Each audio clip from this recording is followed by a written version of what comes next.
Hi friends, నేను మీ నారద. ఈరోజు ఈ నారద మీకు తెచ్చినటువంటి సమాచారం ఏంటంటే, వినాయకుడి గుడికి వెళ్తే చాలామంది గుంజీలు తీస్తుంటారు. సో, అసలు వినాయకుడి గుడికి వెళ్ళినప్పుడు గుంజీలు ఎందుకు తీస్తుంటారు అనేది నేను ఈరోజు చెప్పబోయేటువంటి సమాచారం. సో, ఇలాంటి సమాచారాలు మీరు ఒక్కరే కాకుండా మీ ఫ్రెండ్స్ అండ్ మీ రిలేటివ్స్ ఇలా ఎవరైనా వినాలని చెప్పి మీరు అనుకుంటే డెఫినెట్గా ఇంటర్నెట్ నారద ఛానల్ వారికి కూడా షేర్ చేయండి. అయితే గుంజీలు వినాయకుడి గుడిలో తీయడానికి గల కారణం ఏంటంటే, ఒకసారి శ్రీ మహావిష్ణువు కైలాసంలో ఉన్నటువంటి శివుడితో మాట్లాడదాం అని చెప్పేసి శివుడి దగ్గరికి వెళ్తాడు. అలా వెళ్తున్నప్పుడు శ్రీ మహావిష్ణువు ఏం చేస్తాడు, శివుడితో మాట్లాడుతున్నప్పుడు తన ఆయుధమైనటువంటి సుదర్శన చక్రాన్ని అలా పక్కన పెడతాడు.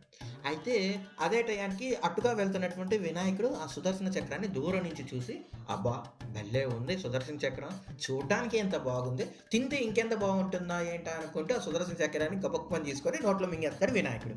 అది చూసినటువంటి శ్రీ మహావిష్ణువు, అరే ఏంటి నా సుదర్శన చక్రాన్ని వినాయకుడు మింగేశాడు, ఇప్పుడు నా సుదర్శన చక్రం లేదు, ఎలా ఏంటి అని చెప్పేసి, అయ్యా గణేష, అది తినే పదార్థం కాదు, అది నా ఆయుధము, అది సుదర్శన చక్రము, కొంచెం నా సుదర్శన చక్రం నాకు ఇచ్చేసే అని చెప్పేసి శ్రీ మహావిష్ణువు వినాయకుని అడుగుతాడు. వినాయకుడు అంటాడు, లేదు లేదు నేను ఇవ్వను అని అంటాడు. ఇంకా దీంతో శ్రీ మహావిష్ణువు వినాయకుని పట్టుకుందాం అని చెప్పేసి వినాయకుడు వెనకాల పరిగెడుతుంటాడు. వినాయకుడు వెనకాల ఎంత పరిగెడుతున్నా కానీ శ్రీ మహావిష్ణువు పట్టుకోలేకపోతాడు. ఇంకా దీంతో ఏం చేయాలో తెలియక శ్రీ మహావిష్ణువు ఏం చేస్తాడంటే, తన రెండు చేతులని రెండు చెవుల మీద పెట్టుకొని గుంజలు తీస్తున్నట్టుగా నెమ్మదిగా అలా కిందకి పైకి అంటూ గుంజలు తీస్తుంటాడు.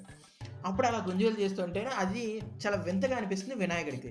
ఏంటి ఇలా గుంజీలు చేస్తున్నాడు, భలే ఉంది అని చెప్పేసి పొట్ట పగలేలాగా గట్టిగా నవ్వడం మొదలు పెడతాడు వినాయకుడు.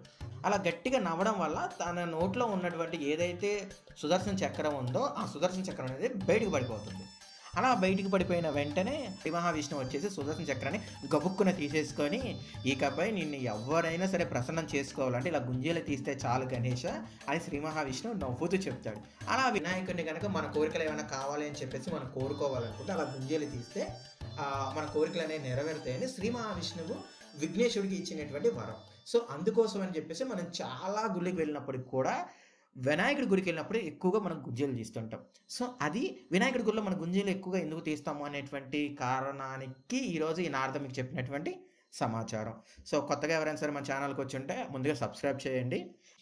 And thank you for your loving and supporting.